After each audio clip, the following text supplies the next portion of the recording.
Hello students, once again we are here. I am going to continue the chapter reaction mechanism of inorganic complexes. तो कल तक हमने कहाँ तक पढ़ा था? अभी हमने कल आपको न्यूक्लियोफिलिक सब्स्टिट्यूशन रिएक्शन के बारे में बताया और कौन कौन से मैकेनिज़्म होते हैं। SN1 मैकेनिज़्म होता है, SN2 मैकेनिज़्म होता है, उनके रेट ऑफ रिएक्शन कैसे हैं और क्या हैं, ये सब हमने कल डिस्कस किया था।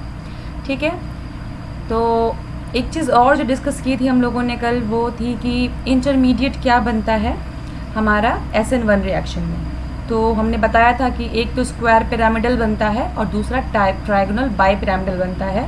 ठीक है, तो क्योंकि स्क्वायर पिरामिडल बनने के लिए एनर्जी कम चाहिए होती है, तो जो ज़्यादा स्टेबल होता है वो स्क्वायर पिरामिडल इंटरमीडिएट ज्योमेट्री बनता है SN1 मैकेनिज़्म के थ्रू।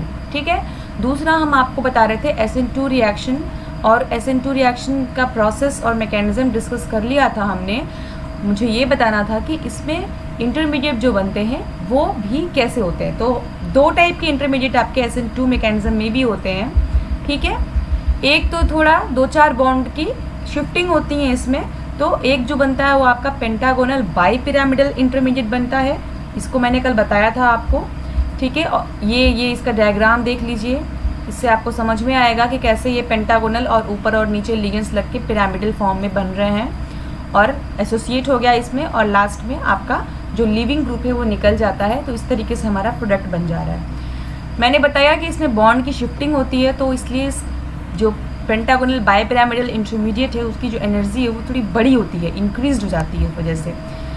तो जो दूसरा इसका मैकेनिज़्म है, जो दूसरा इंटरमीडिएट जो बनता है, मैंने कल डिस्कस किया था, ऑक्टाहेड्रल वेज होता है वो। ठीक है, ऑक्टाहेड्रल वेज में हमारी शिफ्टिंग इतनी नहीं होती है जितना कि पेंटागोनल बाई पिरामिडल में होती है। तो इसीलिए ऑक्टाहेड्रल वेज जो आपका ज्योमेट्री बनता है ये ज़्यादा स्टेबल माना जाता है SN2 मैकेनिज़्म के लिए।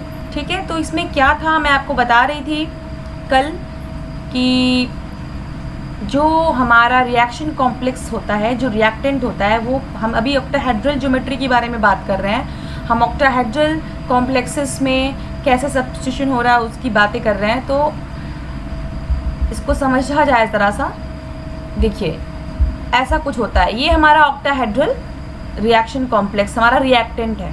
ये जो इतना खचपच टाइप का दिख रहा है वो केवल समझाने के लिए दिख रहा है। हमने कल आपको बताया था कि एक हमारा ये प्लेन रहता है, स्क्वायर प्लेन रहता है, इसके ऊपर एक लिगेंड होता है, इसके नीचे लिगेंड होता है। अगर हम सारे लिगेंड्स को ऐसे ऐसे, मतलब यहाँ पे लिगेंड है और इन लिगेंड को हम इस बॉन्ड से इस बॉन्ड से इस बॉन्ड से ऐसे जोड़ दें, तो वही जोड़ते हैं जो वही ऊपर ट्रायंगल के फॉर्म में दिखाया है, ऊपर ऐसे और नीचे ऐसे। तो उसको देखने में प्लेन में वो उसको इस तरीके से दिखाया है। ठीक है, तो अगर हम ये लिगेंड का बॉन्ड ऐसे जोड़ते हैं और इधर वाले से ऐसे जोड़ते हैं तो एक ट्रायंगुलर फेस बनता है। ठीक है, 1 2 3 4। ठीक है, क्योंकि स्क्वायर का 4 फेस है तो चारों फेस की तरफ एक ट्रायंगुलर फेस बन जाता है इस तरीके से। ठीक है, तो इस प्रोसेस में क्या होता है कि हमारा जो, क्योंकि इसमें पहले एसोसिएशन होना है, जो बाहर से लिगेंड आया है वो पहले जुड़ेगा। तो क्या होता है कि जो हमारा वाई लिगेंड है, जो एक्सटर्नल लिगेंड है, न्यूक्लियोफाइल है, वो किसी एक ट्रायंगुलर फेस की तरफ से अटैक करता है, आता है, और जब वो आता है जुड़ने के लिए तो उसी समय जो लिविंग ग्रुप है, जो छोड़ने वाला लिगेंड है, वो भी खसक के एक किनारे आता है। और इस तरीके से चीज़ें होती हैं कि वो आपका ऊपर एक स्क्वायर टाइप का बॉन्ड बना लेता है। ठीक है, जो कि यहाँ पे आपको देखने में लग रहा होगा। यहाँ से देखिए, एक ट्रायंगुलर फेस से Y आ रहा है और एक ट्रायंगुलर फेस से X खिसक रहा है। तो इस तरीके से कुछ स्क्वायर फॉर्म में X और Y अटैच हो जाते हैं। ठीक है, इस तरीके से होते हैं कि जो AX बॉन्ड होता है थोड़ा सा ये क्या हो जाता है, वीक हो जाता है। ठीक है, तो इसी ज्योमेट्री को हम कहते हैं ऑक्टाहेड्रल वेज इंटरमीडिएट। इसमें ऐसा कोई बॉन्ड का ज़्यादा मूवमेंट नहीं है जो हमने PBP इंटरमीडिएट में देखा था, इसीलिए हम SN2 मैकेनिज़्म के लिए OW ज्योमेट्री प्रीफर करते हैं। ठीक है,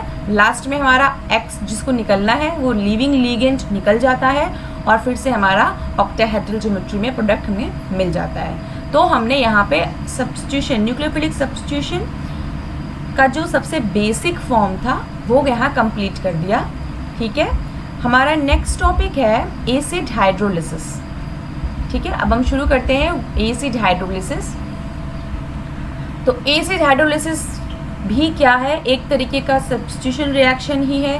किसमें पढ़ेंगे, ऑक्टाहेड्रल ज्योमेट्री में पढ़ रहे हैं हम लोग, ठीक है। What is acid hydrolysis? Acid hydrolysis is also a type of substitution, और इस सब्स्टिट्यूशन में हमारा लीगेंड जो है वो वाटर से रिप्लेस होता है, H2O मॉलिक्यूल से रिप्लेस होता है, ठीक है। देखिए, हम जो भी रिएक्शन कैरी करते हैं, जो भी रिएक्शन चलाते हैं, वो जनरली हम लोग एक्वस मीडियम में करते हैं। एक्वस मीडियम में मतलब वाटर प्रेजेंट होता है। तो हमें जिस लीगेंड को रिप्लेस करना है दूसरे लीगेंड से कॉम्प्लेक्स में, क्या होता है कि पहले जिस लीगेंड को निकलना है वो निकल जाता है, उसके जगह पे वाटर आके अटैच हो जाता है। क्यों? क्योंकि हमारा जो मीडियम है वो एक्वस है, और उस एक्वस मीडियम में हम ये जानते हैं कि H2O भी एक तरह से न्यूक्लियोफाइल का काम करता है। It has a lone pair, ठीक है।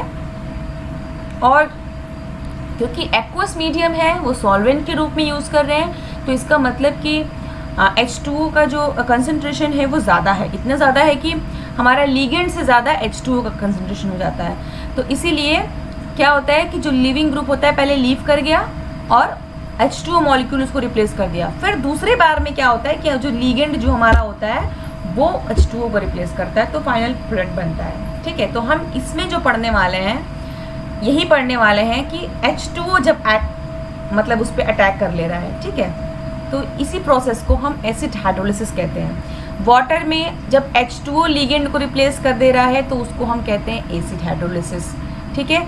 H2O है तो OH भी होगा। अगर OH रिप्लेस कर दे रहा है लीगेंड को तो उस केस को हम क्या कहते हैं, बेसिक हाइड्रोलिसिस, ठीक है। इसके बाद हम लोग अगले आएंगे बेसिक हाइड्रोलिसिस पर, ठीक है। तो ये देखिए दिख रहा है यहाँ इक्वेशन 1 और इक्वेशन 2 देख लीजिए। हमारा ये रिएक्टेंट है Ma5X, ठीक है। X माइनस यहाँ लीगेंड बाहर निकल जा रहा है और उसके बदले में क्या हो जा रहा है, H2O आके जुड़ जा रहा है। तो ये एक्वेशन ऑफ द कॉम्प्लेक्स, इसको कहते हैं एक्वेशन ऑफ द कॉम्प्लेक्स, ठीक है। हमारा H2O मॉलिक्यूल लीगेंड को रिप्लेस करके खुद जाके वहाँ पे अटैच हो जा रहा है, ओके। और देखिए सेकेंड स्टेप जो आपका है यहाँ पे, सेकेंड रिएक्शन देखिए, इसमें क्या हो रहा है कि हमको जिस लीगेंड से एक्चुअली रिएक्शन कराना था वो सेकेंड स्टेप में देखिए Y माइनस जो है H2O को हटा के खुद जाके जुड़ के ये फाइनल कॉम्प्लेक्स बना रहा है, ठीक है। समझ में आ रहा है ये बात आप लोगों को? तो हमें ये सेकेंड स्टेप पे ध्यान नहीं देना है। फिलहाल हम लोग एसिड हाइड्रोलिसिस पढ़ने वाले हैं, तो वो हम लोग फर्स्ट स्टेप के बारे में ही पढ़ेंगे, ठीक है। क्लियर है? अच्छा, तो अगर एसिड हाइड्रोलिसिस ऑक्टाहेड्रल कॉम्प्लेक्स में SN1 मैकेनिज्म फॉलो करता है, ठीक है। कब? यहाँ देखिए SN1 mechanism of acid hydrolysis when no inert ligand in the complex is a pi donor or pi acceptor. अभी हम जो एसिड हाइड्रोलिसिस पढ़ने वाले हैं, हम उस पर दोनों मैकेनिज्म दिखाएंगे कि SN1 मैकेनिज्म से ये कैसे होता है, SN2 मैकेनिज्म से कैसा होता है, ठीक है। लेकिन ध्यान देने वाली बात ये है कि जो हमारा रिएक्टेंट है इसमें कोई इनर्ट लीगेंड, पाई डोनर या पाई एक्सेप्टर नहीं होना चाहिए।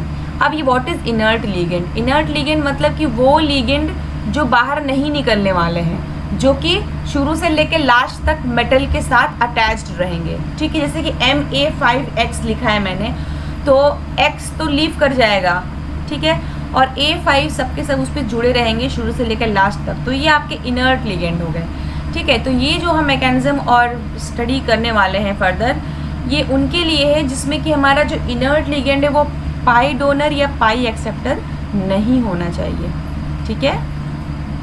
मतलब कि ऐसा लीगेंड जिसके पास ऐसा कोई लोन पेयर ना हो, पाई बॉन्ड ना खाली हो कि वो कंजुगेशन करने लगे या फिर लोन इलेक्ट्रॉन्स देने लगे। समझ में आ रहा है?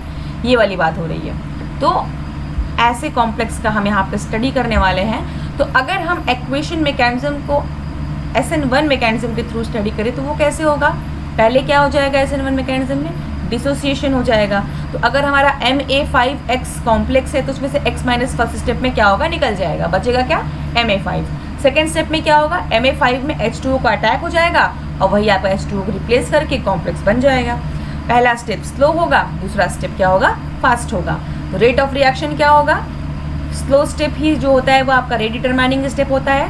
तो Ma5X के कंसंट्रेशन पे हमारा रिएक्शन रेट डिपेंड करेगा, ठीक है। अच्छा, अगर यही हमारा SN2 मैकेनिज्म से होता है तो देखिए हम जो भी स्टडी करने जा रहे हैं, एक्चुअली हम ये स्टडी करने जा रहे हैं कि दरअसल हमारा जो एसिड हाइड्रोलिसिस हो रहा है वो SN1 मैकेनिज्म के थ्रू हो रहा है कि SN2 मैकेनिज्म के थ्रू हो रहा है, ठीक है। अगर SN1 के मैकेनिज्म के थ्रू होता तो ऐसा रेट आता, ये मैंने बता दिया। अब SN2 से अगर एसिड हाइड्रोलिसिस होता तो क्या होता? SN2 में क्या होता है? एसोसिएशन होता है, लिगेंड आके पहले जुड़ जाता है और 7 कोऑर्डिनेट इंटरमीडिएट बनाता है, ठीक है। तो ये देखिए Ma5X अगर हमारा रिएक्टेंट कॉम्प्लेक्स है तो पहले आके H2O इससे जुड़ गया, ठीक है, जुड़ के Ma5X H2O कॉम्प्लेक्स बना दिया। अब सेकेंड स्टेप में क्या होगा? जो लिविंग ग्रुप है X- वो आपका लीव कर गया और हमारा प्रोडक्ट बन गया, एक्वेटेड प्रोडक्ट बन गया, ठीक है। तो अगर इसमें भी हम रेट ऑफ रिएक्शन निकालते हैं तो क्योंकि स्लो स्टेप पहला वाला है तो उस हिसाब से रेट ऑफ रिएक्शन क्या होगा? ये K कांस्टेंट इंटू Ma5X का कंसंट्रेशन और H2O मॉलिक्यूल वाटर का कंसंट्रेशन, ठीक है। लेकिन क्योंकि हमारा रिएक्शन सॉल्वेंट एक्वस मीडिया में चल रहा है तो इसमें H2O की क्वांटिटी इतनी ज़्यादा है, हम लोगों ने पढ़ा होगा सूडो मॉलिकुलर रिएक्शन, ठीक है, सूडो फर्स्ट ऑर्डर रिएक्शन। मतलब ऐसा होता है कि अगर हमारा दोनों रिएक्टेंट में से किसी एक के का कुछ ज़्यादा ही कंसंट्रेशन है तो उसका होने ना होने का फ़र्क नहीं पड़ता, उसको हम कांस्टेंट मान लेते हैं। जैसे कहा जाता है ना कि समंदर से एक गिलास अगर हम पानी निकाल लिए तो कुछ फ़र्क पड़ेगा उसके कंसंट्रेशन को? नहीं फ़र्क पड़ेगा। उसी तरीके से अगर H2O मॉलिक्यूल इतना ज़्यादा है, थोड़ा सा अगर रिएक्ट कर गया तो कोई फ़र्क नहीं पड़ेगा उसके कंसंट्रेशन पे। ये केस केवल पानी के साथ होता है, H2O के साथ होता है, ठीक है। तो हमारा रेट कांस्टेंट जो था इसमें रेट ऑफ एक्वेशन था क्या था? K into concentration of Ma5X और H2O का कंसनट्रेशन। मैंने बताया कि H2O का जो कंसनट्रेशन है वो काफ़ी ज़्यादा है, इसको हम कांस्टेंट लेके चलेंगे। अगर हम इसको कांस्टेंट लेके चलते हैं तो हमारा एक नया कांस्टेंट K' फॉर्म हो जाता है, ठीक है। और फिर हमारा क्या बचता है? Ma5X बच रहा है। तो हमने ये देखा कि चाहे हम SN1 से चलें, चाहे हम SN2 से चलें, फाइनली हमारा जो रेट ऑफ एक्वेशन है वो केवल और केवल एक ही कंसंट्रेशन पर डिपेंड कर रहा है, वो है Ma5X। तो हम रेट निकाल के पता ही नहीं कर पा रहे हैं कि एक्चुअली हमारा मैकेनिज्म SN1 के थ्रू जा रहा था कि SN2। क्यों? क्योंकि दोनों में वही रिजल्ट आ रहा है। जब दोनों ही में वही रिजल्ट आ रहा है तो हम कैसे पता कर पाएंगे कि हमारा इक्वेशन SN1 से जा रहा है कि SN2 से जा रहा है, ठीक है। तो इसको स्टडी करने के लिए फाइनली अपने आप को सेटिस्फाई करने के लिए कि कौन सा मैकेनिज्म हमारा रिएक्शन जा रहा है, किस मैकेनिज्म से जा रहा है, और भी अदर फैक्टर्स हैं जिस पे कि ये रेट ऑफ इक्वेशन डिपेंड कर रहा है, ठीक है। फैक्टर्स डिपेंड करना मतलब कि जिसका उसको फ़र्क पड़ रहा है, मतलब जिसके होने ना होने से रेट ऑफ रिएक्शन घट रहा है, बढ़ रहा है, उसको कुछ फ़र्क पड़ रहा है। क्योंकि normal kinetics SN1 SN2 mechanism से तो कोई फ़र्क ही नहीं पड़ा, उसके रेट ऑफ रिएक्शंस जो होते हैं उससे तो देखने में आया कि कोई अंतर ही नहीं आया कंसंट्रेशन डिपेंडेंस पे। तो जो अंतर लाने वाले फैक्टर्स हैं उस पर हम लोग आते हैं। सबसे पहला फैक्टर क्या है? चार्ज ऑन द सबस्ट्रेट, ठीक है। सबसे जो पहला फैक्टर है वो क्या है? Charge on the substrate. मतलब कि जो हमारा रिएक्शन जो कर रहा है, जो मेटल कॉम्प्लेक्स है, ठीक है, उस पर क्या चार्ज लगा है, ठीक है, उस पर चार्ज लगा है।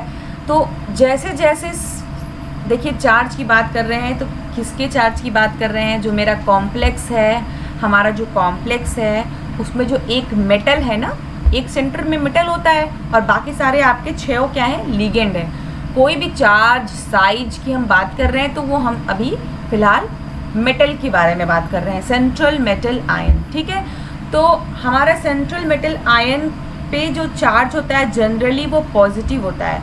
तो अगर उनका पॉजिटिव चार्ज बढ़ रहा है तो जो हमारा रेट ऑफ एक्वेशन है, पानी के ऐड होने का जो रेट है वो हम देख रहे हैं, ऑब्जर्व कर रहे हैं कि वो घट रहा है। बात समझ में आ रही है? यहाँ एग्जाम्पल देख लीजिए, कोबाल्ट कॉम्प्लेक्स है, ठीक है, इस केस में CO+1 है और दूसरे वाले में CO जो है वो क्या हो गया है? +3 हो गया है, ठीक है। सॉरी, पहले वाले केस में आपका CO जो है उसका ऑक्सीडेशन स्टेट +2 है और दूसरे वाले केस में इसका ऑक्सीडेशन स्टेट क्या हो गया है? +3 हो गया है।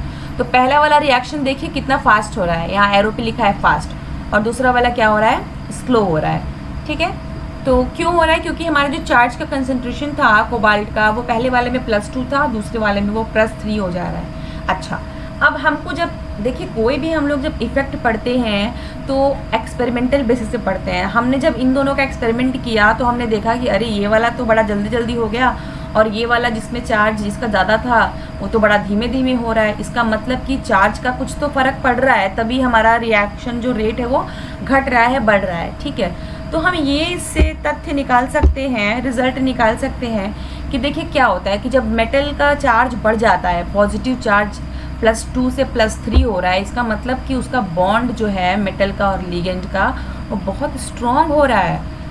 माने वो इतना पॉजिटिव चार्ज लेके बैठा हुआ है, उसको इलेक्ट्रॉन की ज़रूरत है, वो क्यों अपना लिगेंड छोड़ देगा, वो अपना लिगेंड जल्दी नहीं छोड़ेगा।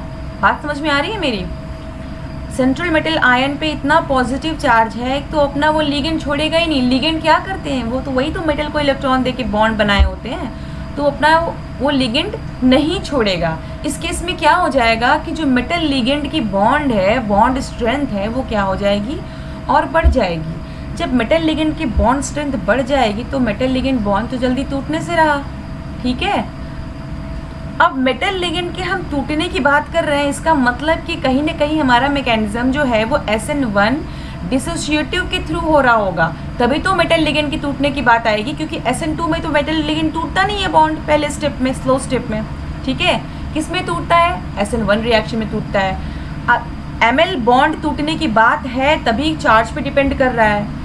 ठीक है, अगर ML बॉन्ड की टूटने की बात नहीं होती, अगर ये रिएक्शन हमारा SN2 के थ्रू होता तो कोई फ़र्क ही नहीं पड़ता उसको, चाहे +2 होता, चाहे +3 होता, चाहे +4 होता। ठीक है, वो आराम से H2O या कोई और लिगेंड को तो आराम से एक्सेप्ट कर लेता।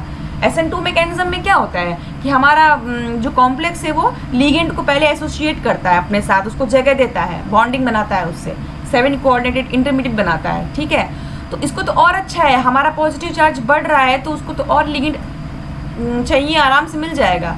पर ऐसा तो हो नहीं रहा है, हम तो ये देख रहे हैं कि यहाँ चार्ज बढ़ते जा रहा है तो रेट ऑफ इक्वेशन घटते जा रहा है। इसका मतलब कहीं ना कहीं मैकेनिज्म में मेटल लिगेंड बॉन्ड टूट रहा होगा, तभी तो ये चार्ज का फ़र्क पड़ रहा है। तो इस तथ्य से हमको ये पता चलता है, इस एक्सपेरिमेंट से हमको ये पता चलता है कि जो हमारा मैकेनिज्म है इक्वेशन का ऑक्टाहेड्रल कॉम्प्लेक्स में, वो SN1 डिसोशिएटिव मैकेनिज्म ही फॉलो कर रहा है। ठीक है, मैं बार बार बोल रही हूँ, मैं जब ये चैप्टर पूरा कर लूँगी तो मैं ये आपको नोट्स प्रोवाइड कर दूँगी, क्योंकि मैं इसको बनाते जा रही हूँ और आपको पढ़ाते जा रही हूँ। मेरे पास भी अभी है नहीं मटेरियल बेटा, ना घर पे हूँ तो मेरे पास मटेरियल अभी नहीं है इस समय, तो मुझे भी टाइप करना पड़ता है। बहुत सारे तो मिस्टेक्स भी टाइप हुए रहते हैं, जब मैं पढ़ाती हूँ आपको तब मुझे दिखता है कि अच्छा यहाँ पे ये मिस्टेक है, यहाँ पे ये मिस्टेक है, तो वो ओवरऑल जब करेक्ट हो जाएगा तो मैं खुद ही इसको वेबसाइट पे डाल दूँगी। ठीक है, तो चार्ज का सबस्ट्रेट पे चार्ज का क्या इफेक्ट पड़ रहा है ये आपने देख लिया। उस इफेक्ट से हमको क्या मालूम चल रहा है कि हमारा जो रिएक्शन है वो SN1 के थ्रू जाएगा, ना कि SN2 के थ्रू। दूसरा देखिए क्या है, दूसरा है स्ट्रेंथ ऑफ मेटल लिगेंड। कौन सा मेटल लिगेंड, वो मेटल लिगेंड जो हमारा निकलने वाला है, बाहर निकलने वाला है, जो लीव करने वाला है, उसकी स्ट्रेंथ की बात हो रही है। एक चीज़ बता दूं आपको, जो न्यूक्लियोफाइल होते हैं उनके पास लोन पेयर्स होते हैं, उनके पास बेसिक कैरेक्टरिस्टिक भी होता है। ठीक है, तो ऐसे लिगेंड, जो लिगेंड हमारा लीव करने वाला है, जो लिगेंड हमारा निकलने वाला है, जिसके जगह पे H2O आने वाला है, अगर वो बहुत स्ट्रॉन्ग लिगेंड है तो वो जल्दी मेटल को नहीं छोड़ेगा। समझ में आ रही मेरी बात? अगर हमारा जो लिगेंड लीव करने वाला है, निकलने वाला है बाहर, वो काफ़ी स्ट्रॉन्ग बेस है तो वो जल्दी टूटेगा नहीं, बाहर जल्दी निकलेगा नहीं। ठीक है, उसका स्ट्रेंथ क्या हो जाएगा, बढ़ जाएगा। तो जैसे जैसे मेटल लिगेंड का स्ट्रेंथ बढ़ जाएगा, हमारा फिर से वही है कि देख रहे हैं हम लोग, ऑब्जर्व कर रहे हैं कि रेट हमारा इक्वेशन का घट जा रहा है। ठीक है, तो जैसे जैसे हम देख रहे हैं कि जो लिगेंड बाहर निकलने वाला है उसकी बेसिसिटी अगर बढ़ रही है, उसकी बेसिसिटी अगर बढ़ रही है तो हमारा मेटल लिगेंड का जो स्ट्रेंथ है वो और बढ़ रहा है, और हमारा रेट ऑफ इक्वेशन वो क्या हो रहा है, वो घटते जा रहा है। तो अगर रेट ऑफ इक्वेशन घट रहा है, इसका मतलब फिर कहीं ना कहीं हमारी बात क्या हो रही है, मेटल लिगेंड की टूटने की बात हो रही है। अगर हमारा मेटल लिगेंड की टूटने की बात आ रही है, इसका मतलब कि हमारा जो रिएक्शन जा रहा है वो SN1 मैकेनिज्म के थ्रू जा रहा है। ठीक है, तो इन दोनों से हमें ये पता चलता है। नेक्स्ट पॉइंट पे आते हैं। अच्छा, ये देखिए यहाँ पे एग्जाम्पल दिया हुआ है। हाँ, ये कोबाल्ट का पेंटाअमीन और एक्स मतलब वेरिएबल लिगेंड है, बहुत सारे लिगेंड्स के साथ इसको टेस्ट किया गया। ठीक है, और उसके रेट को मेज़र किया गया। इस टेबल में देखिए, एक बार एक्स क्या है आपका CF3CO माइनस है, दूसरी बार क्या है CCl3 हो गया, ClCl2 हो गया, इस तरीके से आपका हमको दिख रहा है कि आपका ये जो एक्स है वो डिफरेंट टाइप ऑफ लिगेंड्स कौन कौन से हैं वो यहाँ पे दिए हुए हैं। ठीक है, और यहाँ इनका रेट ऑफ इक्वेशन दिया हुआ है, K कांस्टेंट दिया हुआ है, जो कि हम देख रहे हैं कि घटते जा रहा है। ठीक है, 5.5 से 5.4, 1.6, 0.6, 0.3 घट रहा है। क्यों घट रहा है? क्योंकि नीचे जाने से हमारी जो बेसिसिटी है लिविंग ग्रुप की वो क्या होती जा रही है, बढ़ रही है। ठीक है, क्लियर है आप लोग को? तो ये टेबल से भी क्लियर हो रहा है कि हमारा रेट ऑफ रिएक्शन, और ये भी देखिए डिसोसिएशन कांस्टेंट दिया है, मतलब कि जो MX बॉन्ड है ना, वो बॉन्ड को जो टूटने का जो रेट कांस्टेंट है वो भी दिया हुआ है। तो ये हम देख सकते हैं सबसे ज़्यादा इसका है, ये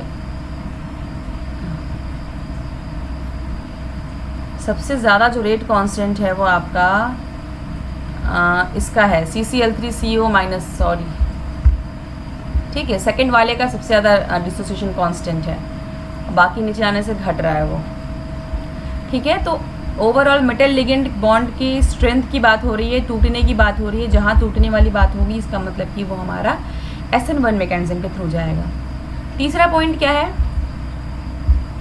inductive effects of inert ligand. ठीक है, इनर्ट लिगेंड क्या है मैंने बता दिया, वो लिगेंड जो शुरू से लेकर लास्ट तक रहने वाले हैं, जो बाहर नहीं निकलते हैं, जो रिप्लेस नहीं होते हैं, उसको हम इनर्ट लिगेंड कहते हैं। ठीक है, अब यहाँ इंडक्टिव इफेक्ट की बात हो रही है। इंडक्टिव इफेक्ट मतलब इलेक्ट्रॉन देने वाला इफेक्ट, ERG ग्रुप।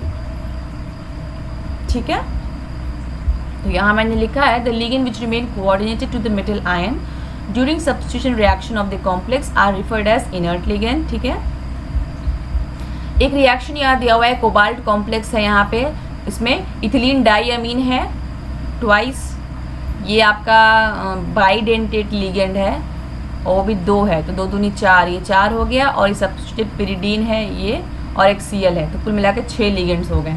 ठीक है, सब्स्टिट्यूट पिरिडीन मतलब कि पिरिडीन जो हम लोग देखते हैं 6 मेंबर्ड रिंग होता है और नीचे NH लगा होता है, तो H की जगह पे कुछ और लगा हो, CH3 लगा हो, या कोई भी इलेक्ट्रॉन रिलीजिंग ग्रुप लगा हो।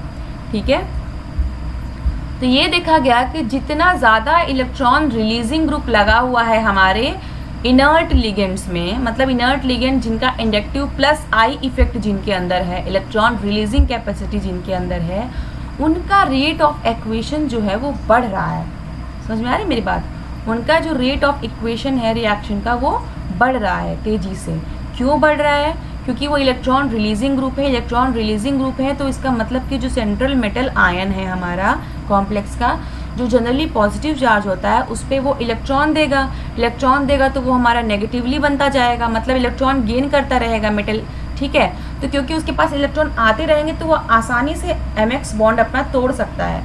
ठीक है, जो लिविंग ग्रुप है वो आसानी से क्या हो सकता है, निकल सकता है। ML बॉन्ड जो है वो आपका थोड़ा लंबा हो जाएगा, उसकी स्ट्रेंथ वीक हो जाएगी। देखिए मेटल में जब इलेक्ट्रॉन की कमी आती है तो वो अपने लिगेंड्स को पकड़ के रखा रहता है, जल्दी छोड़ता नहीं है, ML बॉन्ड स्ट्रॉन्ग हो जाता है। लेकिन अगर मेटल के इलेक्ट्रॉन की कमी दूर होती है किसी भी तरीके से, जिसमें कि जैसे कि इसमें आपका इंडक्टिव इफेक्ट जो इनर्ट लिगेंड का है उसकी वजह से इलेक्ट्रॉन का कंसंट्रेशन अगर मेटल पे बढ़ रहा है तो वो थोड़ा रियायत करेगा, वो लिगेंड को फिर छोड़ सकता है। तो ये देखा गया कि जैसे जैसे हमारा इंडक्टिव इफेक्ट जो है इनर्ट लिगेंड में बढ़ता है तो हमारा रेट ऑफ इक्वेशन क्या होता है, बढ़ता है। फिर से वही बात हो रही है, डिसोसिएशन मैकेनिज्म की बात हो रही है, क्योंकि बॉन्ड टूटने की बात हो रही है। ये फिर से सपोर्ट करता है कि जो हमारा रिएक्शन है वो SN1 मैकेनिज्म के थ्रू है। ठीक है, 4th पॉइंट हमारा है स्टेबिलिटी कांस्टेंट। ठीक है,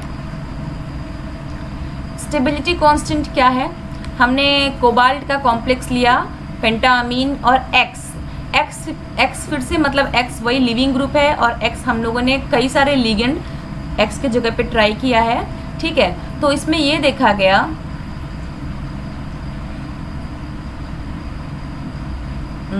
हाँ, इसमें ये स्टेबिलिटी कांस्टेंट हम लोगों ने ये देखा कि जो हमारे ये लिविंग ग्रुप है, जो ये लिविंग लिगेंड है, ये फर्स्ट स्टेप में भी देख पाया गया सॉल्वेटेड फॉर्म में, ठीक है। इंटरमीडिएट में मतलब पाया गया सॉल्वेटेड फॉर्म में, और लास्ट में जब प्रोडक्ट निकलता है उसमें भी पाया जाता है सॉल्वेटेड फॉर्म में। इसका मतलब कहीं ना कहीं एक्स निकल रहा होगा, तभी तो देखिए हम लोग पढ़ते हैं ना कि जब भी कोई आयन या न्यूक्लियोफाइल बाहर निकलता है तो तुरंत, अगर रिएक्शन तो H2 मॉलिक्यूल में हो रहा है, तुरंत उसको जो पोलर H2O होते हैं वो घेर लेते हैं, उसके साथ बॉन्डिंग बना लेते हैं, उसको स्टेबलाइज कर लेते हैं, उसको हाइड्रेटेड कर लेते हैं। तो जब हम लोगों ने स्टेबिलिटी कांस्टेंट देखी तो हम लोगों ने क्या देखा कि एक्स जो लिविंग ग्रुप है वो हमारा इंटरमीडिएट के टाइम में भी प्रेजेंट था हाइड्रेटेड के फॉर्म में, और प्रोडक्ट में भी प्रेजेंट था। तो इससे भी हम पता कर सकते हैं कि कहीं ना कहीं एक्स आपका टूट रहा है, निकल रहा है फर्स्ट स्टेप में, तभी आपका ये रिएक्शन जो है वो SN1 के थ्रू जाएगा, ठीक है।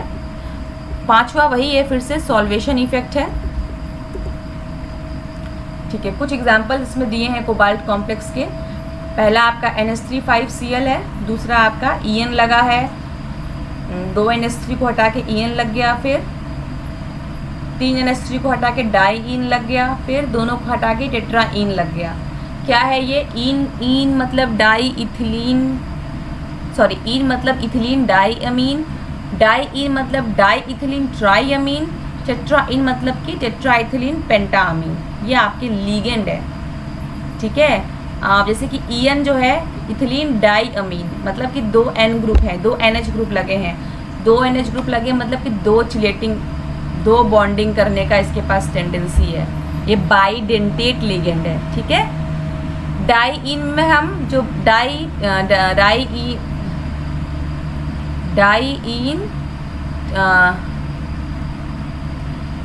इथिलीन ट्राई अमीन होता है, इसमें ट्राई अमीन मतलब ये ट्राईडेंटेट हो गया। उस तरह से टेट्राइन वाले में पेंटामीन होता है, ये मतलब पेंटाडेंटेट होता है। तो ये जिसमें लिगेट होने की जो टेंडेंसी होती है एक से अगर ज़्यादा है तो उसको हम बाईडेंटेट कहेंगे। तो ये इसको चिलेटिंग इफेक्ट कहते हैं, ठीक है। तो ये सब चिलेट्स हैं आपके। तो हमने देखा कि देखिए सॉल्वेशन की कुछ थ्योरी है, पहले यहाँ देख लेते हैं। इनके थ्योरी के हिसाब से कि जब हम कोई भी रिएक्शन मतलब वाटर में करते हैं या एक्विस मीडियम में जब करते हैं, तो जो हमारा इंटरमीडिएट बनता है वो पूरी तरीके से क्या होता है? हाइड्रेटेड होता है, ठीक है। क्यों होता है हाइड्रेटेड? मैंने आपसे बताया कि अगर हाइड्रेशन होने के से उनकी एनर्जी कम होती है और वो ज़्यादा से ज़्यादा स्टेबल होते हैं, ठीक है। तो यहाँ वही चीज़ लिखा है कि इंटरमीडिएट प्रोडक्ट सब कुछ आपके एक्वस मीडियम में हाइड्रेटेड होते हैं। सेकेंड, हाइड्रेशन से उनकी एनर्जी घटती है तो स्टेबलाइजेशन बढ़ता है। तीसरा पॉइंट क्या है? जितना छोटा साइज़ होगा हमारे इंटरमीडिएट का उतना ज़्यादा वो हाइड्रेटेड होगा, उतना ज़्यादा वो स्टेबलाइज होगा, ठीक है। तो एक चीज़ यहाँ और देख लेते हैं कि हमारा जो SN1 है मैकेनिज्म वो 5 कोऑर्डिनेटेड इंटरमीडिएट से बनता है और SN2 वाला जो है वो 7 कोऑर्डिनेटेड से बनता है। तो इन दोनों में साइज़ छोटा किसका है? SN1 वाले इंटरमीडिएट का है। तो ये भी आपका प्रूफ करता है कि आपके जो रिएक्शन है वो SN1 के थ्रू जाता है, ठीक है। और जो हमने ऊपर एग्जाम्पल आपको दिखाया था जिसमें EN, डाई-ईन और टेट्रा-ईन लग जा रहे थे, ठीक है। देखिए यहाँ पे एक एग्जाम्पल दिखाया हुआ है, ये ईन है, ये जो NH2 है ये ईन है, और जो 3 NH2 दिख रहा है आपको ये डाई-ईन है, diethylenetetramine, diethylenetriamine. उसी तरीके से ये देखिए 1 2 3 4 5 ये आपका टेट्राईन है, ठीक है। मतलब टेट्रा इथिलीन पेंटामीन, इसमें 5 अमीन लगे होंगे।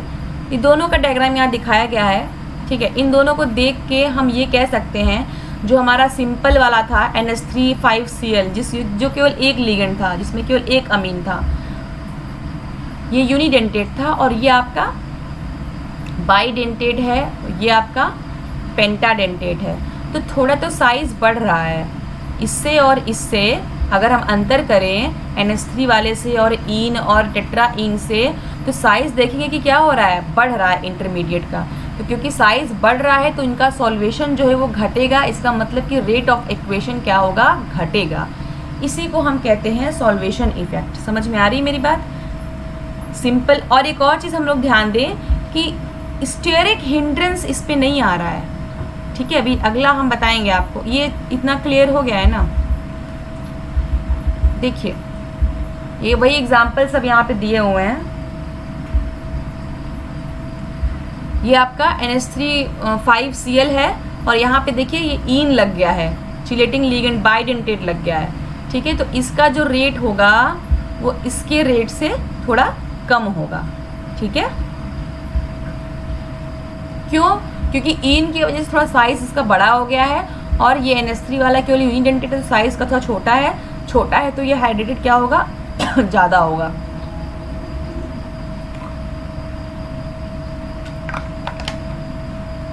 नेक्स्ट हम आते हैं, इसको जल्दी से ख़त्म कर देते हैं, स्टेरिक इफेक्ट, ठीक है। स्टेरिक इफेक्ट क्या कहता है कि हम चिलेटिंग लिगेंड की बात कर रहे थे, मैंने बताया अभी ईन, डाई, ईन, टेट्रामीन, तो इसको चिलेटिंग लिगेंड कहते हैं। और अगर ऐसा कुछ सब्स्टिट्यूशन लगा हो इस पे कि वो स्टेरिक हिंड्रेंस लिगेंड का बढ़ा दे, मतलब लिगेंड ऐसे हिंडर्ड टाइप के हो, थोड़ा कुछ ज़्यादा ही सब्स्टिट्यूटेड हो, हिंडर्ड हो, तो मेटल पे वो स्ट्रेन कॉज करते हैं। तो क्या होता है, जब मेटल पे स्ट्रेन कॉज होता है तो जल्दी से वो लिगेंड को बाहर निकाल देता है, ठीक है। तो हमने ये देखा कि जितने ज़्यादा हिंडर्ड लिगेंड हैं उतना ही रेट ऑफ इक्वेशन क्या होता है, बढ़ता है, ठीक है। लिगेंड के हिंड्रेंस बढ़ता है, क्राउडिंग बढ़ती है, मेटल पे स्ट्रेन बढ़ता है, तो लिगेंड जल्दी से लीव करता है। फिर से लिगेंड की लीव करने की बात आ रही है, इसका मतलब यहाँ पे भी आपका मैकेनिज्म SN1 सपोर्ट करता है। ये देखिए यहाँ पे आप कुछ देख सकते हैं, कुछ कॉम्प्लेक्सेस बनाए हैं। ये आपका 1, 2, ये ईन है, ये दोनों जो है ये ईन है। इसका रेट कांस्टेंट 3.2 × 10⁻⁵ है, ठीक है। और नीचे आते हैं, अब देखिए ये भी ईन है, लेकिन इसका जो N है वो C2H5 एक और सब्स्टिट्यूएंट दिया हुआ है इसमें, इसका रेट देखिए बढ़ गया, 6 हो गया। उसी तरीके से और नीचे आते हैं तो इसका लगभग बराबर ही है, 6 ही है। और ये देखिए इसमें दोनों ही यहाँ पे CH सब्स्टिट्यूटेड हैं और हिंड्रेंस हो गया, इसका रेट और बढ़ गया, रेट कांस्टेंट। तो हिंड्रेंस बढ़ रहा है तो आपका रेट ऑफ इक्वेशन क्या हो रहा है, बढ़ रहा है, ठीक है। वही चीज़ मैंने यहाँ लिखा हुआ है। जैसे कि देखिए ये 6 मेंबर्ड है ना, 1, 2, 3, 4, 5, 6, ये 6 मेंबर्ड का चिलेटिंग लिगेंड है और ऊपर जो देखा था वो 5 मेंबर्ड का था। तो 6 मेंबर्ड वाला देखिए 1000 ज़्यादा है पहले वाले से, ठीक है। तो 6 मेंबर्ड जो है ज़्यादा हिंड्रेंस कॉज करेगा इन कंपैरिजन टू 5 मेंबर्ड। तो फिर से ये हमें यहाँ पे सपोर्ट कर रहा है SN1 मैकेनिज्म। अब देखिए हम 2-3 बातें बताएंगे आपको जो बहुत इंपॉर्टेंट है, जो यहाँ पे नोट मैंने लिखा है। अभी जो मैंने सॉल्वेशन इफेक्ट की बात की थी उसमें देखिए NH3 लिगेंड था, सिंपल यूनिडेंटेड, और जो चिलेटिंग लिगेंड यूज़ किया हमने EN, उसमें क्या था, 2 NH हो गया था, ठीक है। उसके बाद डाई ईन यूज़ किया, उसमें 3 NH हो गया था, एक ही साथ जुड़े हुए। उसके बाद टेट्राईन की बात की, उसमें 5 NH2 हो गया था, जुड़े हुए थे सब एक साथ। तो साइज तो थोड़ा बड़ा हो गया था लेकिन हिंड्रेंस नहीं था उसमें। समझ में आ रही है मेरी बात, उसमें कहीं हिंड्रेंस ऑब्जर्व नहीं किया। तो ऐसे लिगेंड, ध्यान दीजिएगा, ऐसे लिगेंड जो साइज तो बड़ा कर दे लेकिन स्टेरिक हिंड्रेंस, क्राउडिंग नहीं दे रहे हैं मेटल पर, तो उसमें आपका सॉल्वेशन इफेक्ट जो है वो मेजर होता है, ठीक है। दूसरी बात, ऐसे लिगेंड जो स्टेरिक हिंड्रेंस ज़्यादा दे रहे हैं इन कंपैरिजन टू साइज़, जैसे कि हमने इसमें देखा था लगभग साइज़ 5-6 था लेकिन उसमें एक और जुड़ जा रहे थे, CH के साथ CH3 लग जा रहा था, तो वो हिंड्रेंस बढ़ा दे रहा था उसके ऊपर। ऐसा कुछ EN और डाई ईन और ट्राइन में तो था नहीं, लगभग उनमें सब NH2 सिंपल था वो, लेकिन इसमें देखिए सब्स्टिट्यूशन बढ़ जा रहे थे तो क्राउडिंग बढ़ रही थी। तो जहाँ क्राउडिंग बढ़ता है वहाँ पे आपका स्टेरिक इफेक्ट जो है वो डोमिनेंट हो जाता है। दोनों में बहुत अंतर है। स्टेरिक इफेक्ट जो है वो रेट ऑफ एक्वेशन को बढ़ा रहा है, सॉल्वेशन इफेक्ट में क्या हो रहा है, साइज बढ़ रहा है, तो हमारा रेट ऑफ एक्वेशन क्या कर दे रहा है, वो घटा दे रहा है। तो बिल्कुल अपोजिट है। तो इस चीज़ को ध्यान देना है हमको कि हमें कैसे कॉम्प्लेक्सेस मिल रहे हैं। अगर हमसे पूछा जा रहा है 4 क्वेश्चन में कि इसका रेट ऑफ इक्वेशन घटेगा कि बढ़ेगा, तो हमको पता होना चाहिए कि इसमें मेजर फैक्टर क्या है। इसमें साइज़ का ज़्यादा अंतर समझ में आ रहा है कि क्राउडिंग का अंतर समझ में आ रहा है। क्राउडिंग का समझ में आ रहा है तो उसमें हम स्टेरिक रूल लागू करेंगे।